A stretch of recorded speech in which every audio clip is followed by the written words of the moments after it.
গরম। এই ফ্যানটা চাপ তো।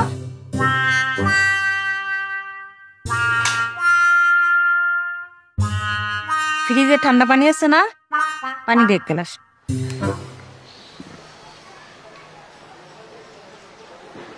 মুখটা খুলে দে।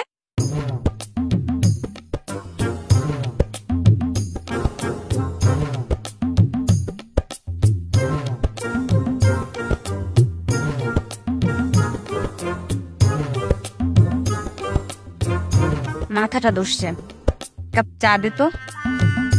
চিনি কম দিস, সাথে একটু লেবু দিস।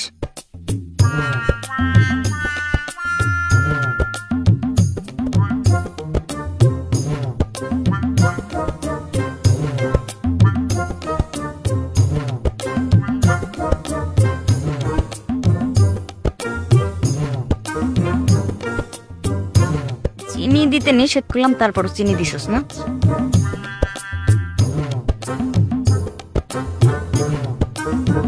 টিস্যু আনতো।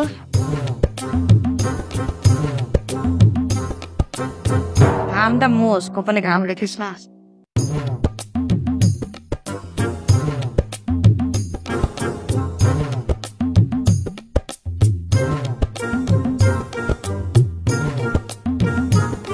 আস্তে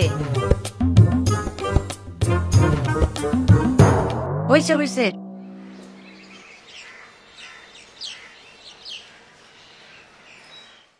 মাথাটা ব্যথা হইতেছে, মাথাটা একটু চাপ তো।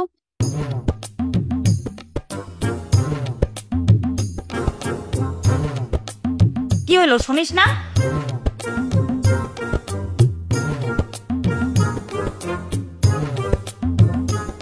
মাপ চাইছে, ভালো করেছে।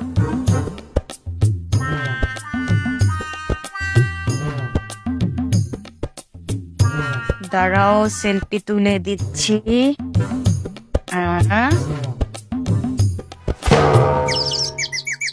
কি আপনি? হ্যাঁ, আপনি আমার গায়ে দিচ্ছেন কেন? আপনি বাসা ঢুকছেন কিভাবে? আপনি আমার গায়ে দিচ্ছেন? না, নিশ্চয়ই চুরি করতে ঢুকছেন, তাই না? আপনি কি চায়ের ভিতরে কিছু দিচ্ছেন নাকি আমার?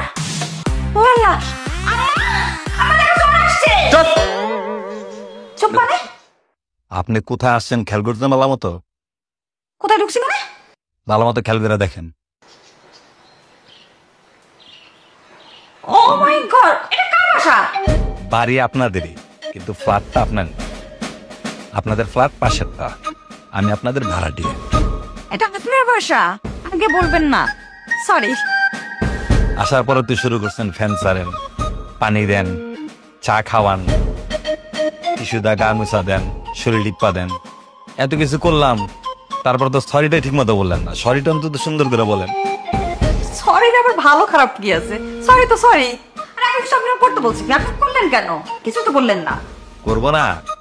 আপনি আমার বাড়িওয়ালার মেয়ে, আপনাদের কথা মতো আমাদের চলতে হবে না? কথা মতো যদি না চলি, তাহলে তো কয়েকদিন পরে ভাড়া বাড়ায় দিবেন, 10টার পরে বাড়ি লক করে দিবেন যে ঢুকা যাবে না, বাড়ির ভাড়া বাড়ায় দিবেন, পানি বন্ধ করে দিবেন, বিদ্যুৎ বন্ধ করে দিবেন। আপনাদের কথা মতো চলা তো আমাদের দায়িত্ব।